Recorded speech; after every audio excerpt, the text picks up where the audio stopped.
about 5 minutes. Before we do that, we got to get one other quick Browns topic in because I wanted us assess it before we bring in Zach for his expertise. This next topic is brought to us by Wayfair. When you think game day, you might not think Wayfair, but you should, because Wayfair is the best kept secret for incredible and affordable game day finds. Wayfair is everything you need to get your space ready for the season. Whether you're tailgating outdoors or cheering from your living room, Wayfair is your trusted destination for all things game day, from coolers to grills to recliners and slow cookers.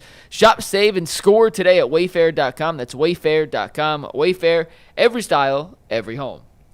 All right, guys, Jeremy Fowler of ESPN put out a little report yesterday updating all fans on things across the NFL. And one nugget from that report was that the Browns are looking for an offensive tackle via trade. This is what Jeremy Fowler said in his ESPN.com article. And Cleveland, whose general manager Andrew Berry is never afraid to put together a deal, needs offensive tackle help because of the season-ending left injury to left tackle Dawand Jones. The Browns are looking at options there. So not much detail in the report other than they're looking. I don't think they're going big fish hunting when it comes to the offensive tackle. So I don't even want to ask any potential names you'd be interested in. I'm just curious real quick before we bring in Zach. If you're Andrew Berry, what kind of assets would you be willing to part ways with in order to bring in an offensive tackle this year to help solidify the line, not just for 2025, but potentially down the road too? Depends on who the tackle is and his age. That's kind of what it is. Yeah, but you're not going to trade you're not trading a first-round pick. No, a high pick. What did Laramie Tunsil go for? I don't even remember. A second and then some. I'll look up, though. They're not even trading a second-round pick. So here's how. It's Laramie Tunsil. If it's a long-term starter, they evaluate and say, listen, I can get this guy and he's better than what I would be able to get in the draft at a certain position.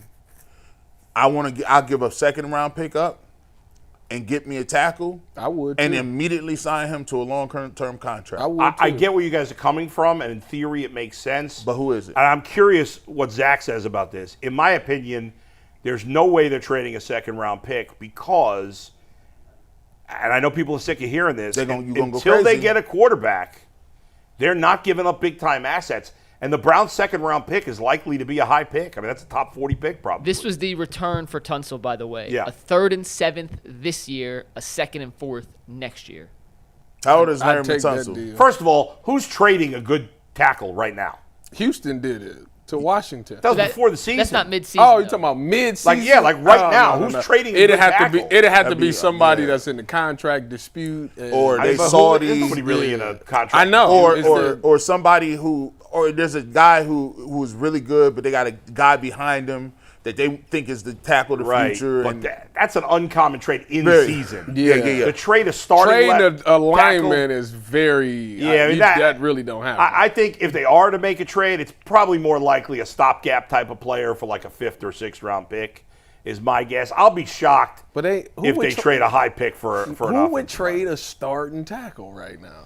That's what I'm saying. Nobody. Yeah, that's what I'm saying. That would derail your. I'm saying it's more likely maybe a bad team that has a good tackle, maybe has a 3rd tackle who's, but then you're not giving up much of anything.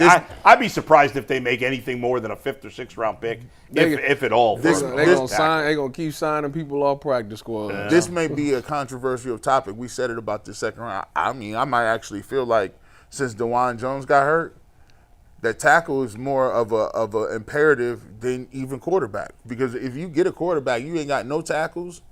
I mean, how you evaluate Right, you still got to get that tackle. Well, how you going to get it? So what you saying is your first pick of the draft would be the tackle, then the quarterback?